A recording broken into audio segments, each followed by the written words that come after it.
2024년 12월 19일 목요일 돈다방 미쓰리 시작하겠습니다.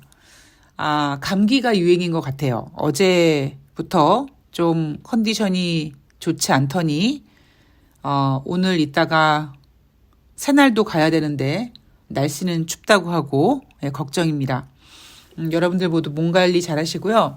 어제 컨디션이 별로 안 좋아서 방송을 해드리지 못했습니다. 오늘도 여러분들 익히 아시겠지만 지금 뉴스 보기가 겁날 정도로 막 이슈가 쏟아져 나오고 있어서 막 제가 감당하기 벅찰 정도로, 그러니까 저 같은 경우에는 주식만 하면 되는데 이 너무 이슈 챙기느라고 지금 약간 스트레스가 약간 과부하된 상태인데 오늘 만약에 또 방송을 못하면 뭐 내일 해드리겠죠? 그러면 또 3일째 방송을 하게 되는 거고, 무엇보다 오늘 코스피 시장이 많이 하락함에 있어서 또 여러분들 멘탈 관리도 해드려야 될 것 같아서 오늘 제가 새벽에 좀 일찍 일어나서 방송을 준비를 했습니다. 제가 화요일 방송에서 12월 16일 월요일 뉴욕 증시가 혼조세로 마감을 했는데 전문가들은 반도체 관련주 강세 지속으로 약보합이다라는 표현을 했다고 말씀을 드렸습니다. 예전 같으면 FOMC 회의를 앞두고 혼조세다, 뭐 경계감이다 이런 이야기가 나올 법한데 제가 개인적으로 드는 생각은 묘하게 예쁘게 뉴욕 증시를 포장하네라는 생각이 계속 들었었거든요. 자, 12월 17일 화요일 뉴욕 증시 3대 지수 모두 하락 마감했습니다. 다우지수가 0.61, S&P 500이 0.39, 나스닥이 0.32% 하락했고요. 자, 올해 마지막 통화정책 결정을 하루 앞두고 경계감에 하락했다. 그죠? 이런 얘기가 나와야 되는 게 맞습니다. 의미 있는 부분, 다우지수가 9거래일 연속 하락하고 있고 엔비디아 조정 국면에 돌입했다. 자, 제가 어제 방송에서 브로드컴에 대한 이야기를 해드리면서 엔비디아를 위협하는 기업으로 부상하고 있다. 누가 봐도 엔비디아 이거 힘이 많이 빠진 것 같아. 대체가 필요해. 근데 지금 딱히 나오지 않거든요. 사람들이 참 바보 같은 게 뭐냐면 뭔가 개혁적이고 혁신적인 거를 좀 화끈하게 해야 되는데 AI에 대한 미련은 놓지 못한 채 엔비디아는 살짝 막 간 것 같고 그러다 보니까 브로드컴이 대체다라고 브로드컴을 띄우고 있습니다. 제가 그때 그랬죠? 의미 없습니다. 자, 경제지표 11월 소매 판매 전월 대비 0.7% 상승했습니다. 시장 예상치 0.5 상승보다도 높게 나왔고요. 전년 동기 대비로는 3.8% 상승했습니다. 자, 주식시장이 뉴욕 증시가 계속 고공행진하다 보니 국민들은 지갑을 열고 그래서 심리, 소비 이런 관련 경제지표가 잘 나온다. 그래서 연준은 뭘 걱정한다? 제조업 지표는 바닥을 벅벅 끼고 있는데 인플레이션 지표가 잘 나오다 보니까 어쩌지?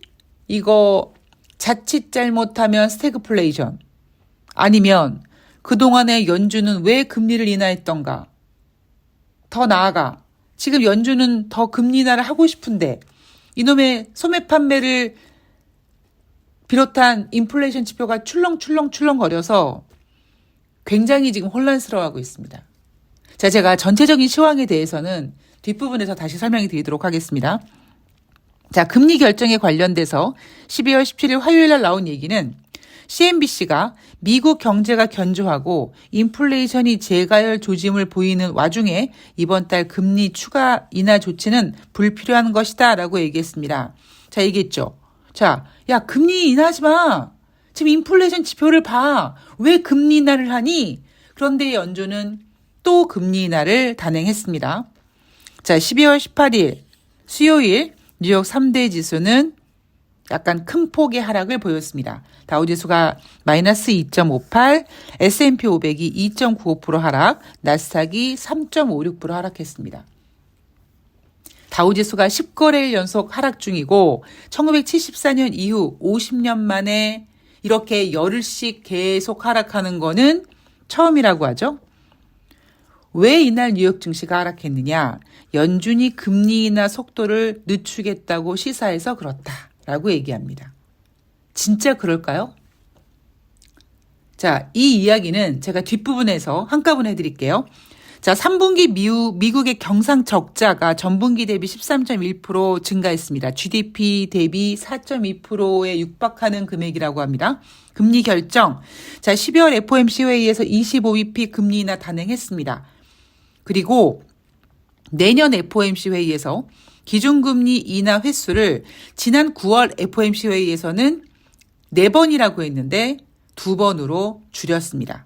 자, 제롬 파월 연준 의장은 우리는 금리 인하 과정에서 새로운 국면에 접어들었다라고 합니다. 자, 12월 17일 화요일, 12월 18일 수요일 뉴욕 증시 마감 현황을 정리해 봤고요. 자, 지금부터는 제가 시황에 대한 굉장히 중요한 이야기를 해드리도록 하겠습니다.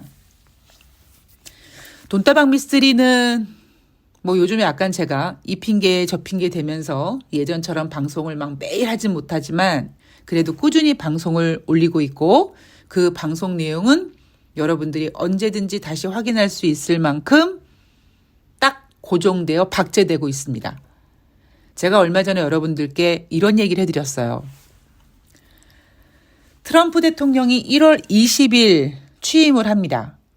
근데 트럼프는 취임을 함과 동시에 관세 전쟁을 하려고 벼르고 있고 이미 선전포고가 됐습니다.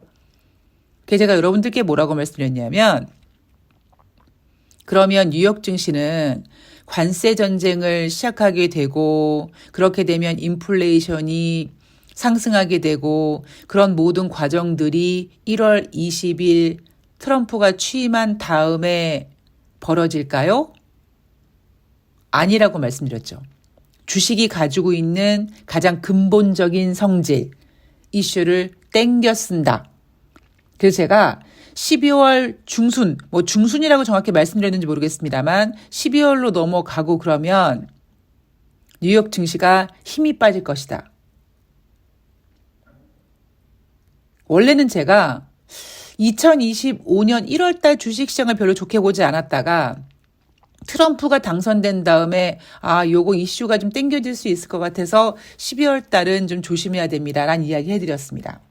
그리고 대한민국 코스피는 트럼프 말고 윤석열이 계엄을 하기 전부터 2400 어딘가 그리고 한 2600도 굉장히 과하다. 쉽게 2600 가기 어렵다라는 이야기를 해드리면서 이미 대한민국 주식시장은 윤석열 리스크가 다 반영이 된 상태이기 때문에 뉴욕 증시가 이렇게 큰 폭으로 12월 18일 수요일 날 하락해도 그래도 대한민국 주식시장은 2% 하락했지만 2400포인트는 지킵니다. 이런 움직임이 연말까지 갈 거예요. 자, 그렇게 제가 여러분들께 미리 예상해드렸던 분위기는 뭐냐면 트럼프가 1월 20일 취임하는데 트럼프 리스크죠. 이제는 관세 전쟁에 대한 리스크는 좀 빨리 반영될 것이다. 라는 분위기가 지금 반영되는 겁니다. 그러니까 전문가들이 12월 18일 수요일 뉴욕 증시가 하락한 것에 대해서 연준의 금리 인하 속도를 늦추게 한 것 때문이다라고 하는 거는 개소리인 거죠. 왜 개소리냐? 여러분 이거 몰랐습니까? 아니 제가 이 이야기 제가 일요일 방송에서도 해드린 것 같아요. 지난번 9월달 FOMC 회의에서 50bp를 연준이 인하하고 2025년에 4번의 금리 인하를 하겠다고 전망을 했습니다. 그래서 미국의 기준금리가 한 3.5 정도 되겠지 했는데 최근 들어 나오는 얘기는 2025년 연준이 4번의 금리 인하가 아니라 2번의 금리 인하를 할 것 같다라고 얘기하면서 금리 인하 횟수가 줄어들었다는 얘기는 이미 여러분들도 알고 계시고 제가 일요일 방송에서도 해드렸습니다. 그런데 갑자기 뜬금없이 제롬 파월 연준 의장이 25bp 금리를 인하하고 내년에 금리 인하 4번에서 2번으로 횟수가 준다고 뉴욕 증시가 이렇게 하락한다고요? 아니라는 거죠. 제가 계속 강조하는 게 있습니다. 미쓰리는 어떻게 그렇게 시황을 잘 봐? 라고 물어보신다면 저는 뭐뭐뭐 때문에 주식이 오릅니다. 뭐뭐뭐 때문에 내립니다를 보는 게 아닙니다. 주식이 이제 큰 그림을 그리고 올라가겠구나. 예를 들면 뭐 대한민국 코스피는 연말까지는 뭐 2,400에서 뭐 2,500 어딘가에서 움직이겠구나. 뉴욕 증시는 한 12월 정도엔 좀 안 좋겠구나. 라는 그림을 그려놓는 거죠. 미쓰리 그 그림은 어떻게 그려라고 물어보신다면 여러분들이 제 뇌를 압수수색 하셔야 되는 거고요. 저만의 노하우가 있지 않겠습니까? 제가 20년 넘게 이 바닥에 있으면서 제가 모든 짓을 다 해봤다고 얘기했잖아요. 그 모든 과정을 겪으면서 그런 큰 그림을 그릴 줄 알다 보니 증시가 이런 분위기를 만들어 놓겠네. 그럼 과연 어떤 재료를 갖다 붙일 것인가? 제가 올해 8월달 주식시장 안 좋을 겁니다. 그런데 그때까지만 하더라도 경기 침체 이야기 나올 겁니다라고 이슈까지 정확히 맞췄어요. 물론 제가 12월 3일 날 윤석열이 계엄을 할지 몰랐지만 코스피 예상 밴드는 맞추고 있잖아요. 가장 중요한 게 뭐다? 뭐뭐 때문에 오르고 내리는 게 아닙니다. 여러분 그 관점을 완전히 뜯어 고치셔야 돼요. 그럼 어떻게 해야 돼? 공부하셔야 됩니다. 쓸데없이 차트 공부하시고 쓸데없이 이상한 날라리 같은 기법 같은 게 중요한 게 아니라 주식의 원리를 아셔야 되는데 자 보세요. 제가 그랬죠. 전문가들은 12월 18일 수요일 뉴욕 증시가 하락한 것에 대해서 25bp 금리는 인하했지만 내년에 금리 인하 횟수를 4번이 아니라 2번으로 해서 실망감 때문에 뉴욕 증시가 하락했다고 합니다. 아니라는 거예요. 지금 뉴욕 증시가 하락하는 이유는 1월 20일 날 취임하는 트럼프의 관세 전쟁이 지금 반영이 되는 거고요. 그럼 제가 또 하나 예상해 볼게요. 인생이나 주식이나 한쪽 방향으로만 가는 게 없습니다. 지금 다우지수가 이날 연속 10일 연속 하락하고 있습니다. 그러면 또 뉴욕 증시는 반등하겠죠. 그죠? 어떤 핑계를 댈까요? 뭐 금리 인하하니까 금리 인하가 뭐 어느 정도 미국 경제에 도움되지 않겠니? 제가 9월 달에 50bp 금리 인하 예상하면서 일부 전문가들이 야 미국이 50bp씩 금리 인하해야 돼? 라는 개소리 할 때 제가 금리 인하는 일단 주식시장이 좋긴 하잖아요. 라고 얘기하지 않았습니까? 지금 뉴욕 증시가 하락하는 거는 여러분 금리 인하 때문에 하락하는 게 아닙니다. 트럼프의 리스크가 지금 점점 반영이 되고 있는 겁니다. 금리 인하는요. 제가 여러분들께 계속 얘기를 하는 것처럼 연준은 지금 굉장히 조심스럽게 얘기하고 있습니다. 왜? 인플레이션 지표, 소비자 물가 지표도 예상치에 부합한다고 했지만 어쨌든 상승하고 있고 생산자 물가 지표도 상승하고 있습니다.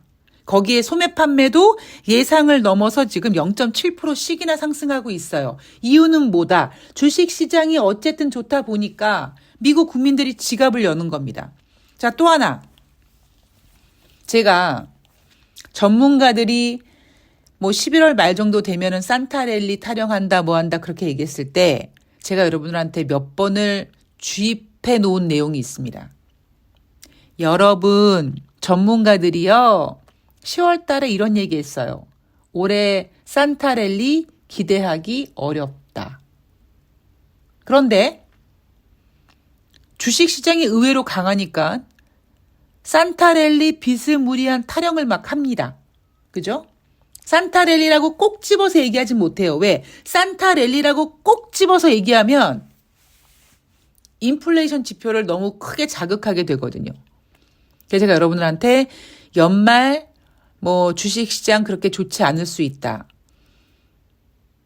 하다 블랙 프라이데이 때 미국 국민들이 얼마를 물건을 구매했고 몇 명이 구매했고 그 리스트조차 뉴욕 증시에 반영이 되지 않았다. 왜? 그거 반영이 되면 소비 심리가 꿈틀꿈틀하고 연준은 지금 금리를 인하해야 되는 판인데 금리 인하 못하고 금리 인하는 하더라도 투자자들은 저 뭐지? 인플레이션 지표 상승하는데 왜 자꾸 금리 인하하지? 이거 스태그플레이션 오는 거 아니야? 이런 걱정을 할 수 있기 때문에 연말 산타 랠리 뭐 소비 시즌 이런 얘기를 이미 안 하기로 했습니다. 그런데 또 우리나라 국내 증권사 애널리스트들은 12월 3일 윤석열이 계엄을 하니까 2200포인트까지 내려갈 수 있습니다. 라고 절망적인 얘기를 하더니 또 갑자기 이번 주에는 코스피 2600까지 반등할 수 있습니다. 이런 개소리를 나불거리고 있습니다. 자, 결론. 여러분, 짜잘한 것에 흔들리지 마십시오. 그러니까 저 같은 경우는 지금 뭐 헌재에 뭐 누가 어쩌고 들어있고 뭐 윤석열이 개기고 국민의힘이 윤석열 지키려고 한다 뭐 등신 같은 짓들을 다 하지 않습니까? 그런데 큰 그림으로는요. 윤석열과 김건희는 이 판을 거스를 수가 없어요. 저항할 수가 없는 흐름입니다. 한낱 인간이 못합니다. 그런 것처럼 제가 요즘에 이제 시사 방송을 어쩔 수 없이 이제 많이 보다 보니까 되게 섬세한 것에 되게 작은 것에 목숨 거는 그런 방송들도 있고 혼자서 막 소설을 쓰는 곳도 있고 막 그렇습니다. 그때는 재밌을지 모르겠는데 큰 그림으로 봤을 때는 도움이 안 되거든요. 그것처럼 주식시장도 여러분들이 큰 그림으로 보셨으면 좋겠고 그리고 능력 없는 전문가들이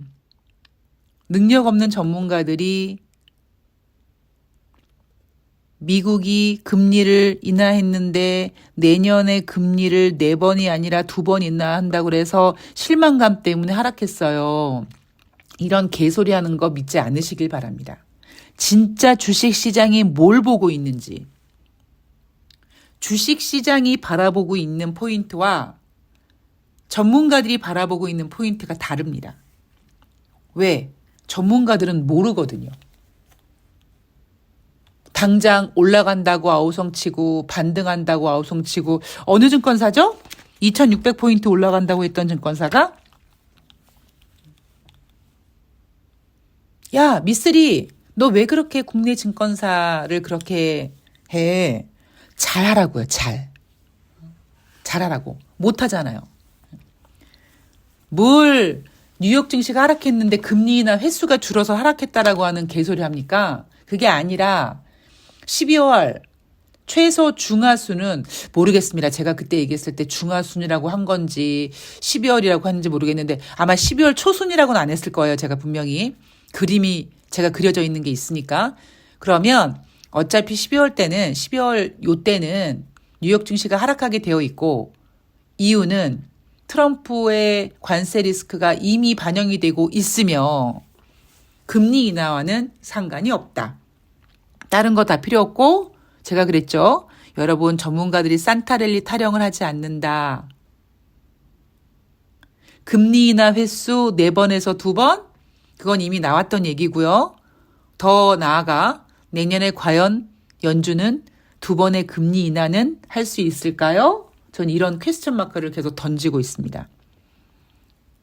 자, 정신 바짝 차리고 흔들림 없이 가야 됩니다. 그게 대한민국 정치든 여러분들의 증권 계좌든 짜잘한 거에 흔들리고 막 설레발에 여러분들 심장 벌렁거리고 뭐 이상하게 저도 옛날에 사실 뭐 이제 약간 음모론 비스무리한 걸 냈어요.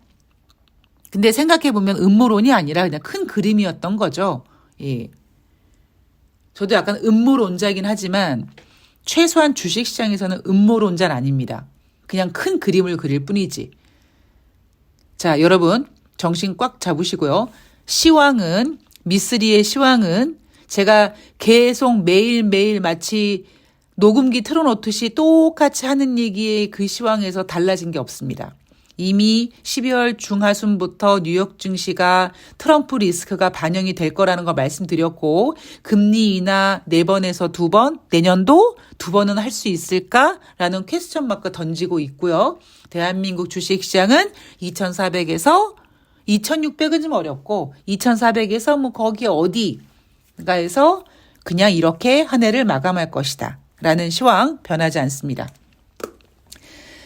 자, 오늘 웃다방 미쓰리. 예, 제가 지금 무슨 정신으로 녹음하고 있는지 모르겠는데 하여튼 방송을 대략 마치고 이따가 5시에 새날에서 인사드리도록 하겠습니다. 이따가는 조금 컨디션이 좀 나아졌으면 좋겠는데 제가 이게 바이오리듬이 오후 3시 반만 되면은 막 뚝 떨어져서 이따가 얼마나 힘들지 모르겠네요. 하여튼 정신력으로 잘 이겨보겠습니다. 열심히 준비해서 이따가 새날에서 뵐게요. 여러분 모두 정신 쭉 꽉 잡고 힘내십시오. 고맙습니다.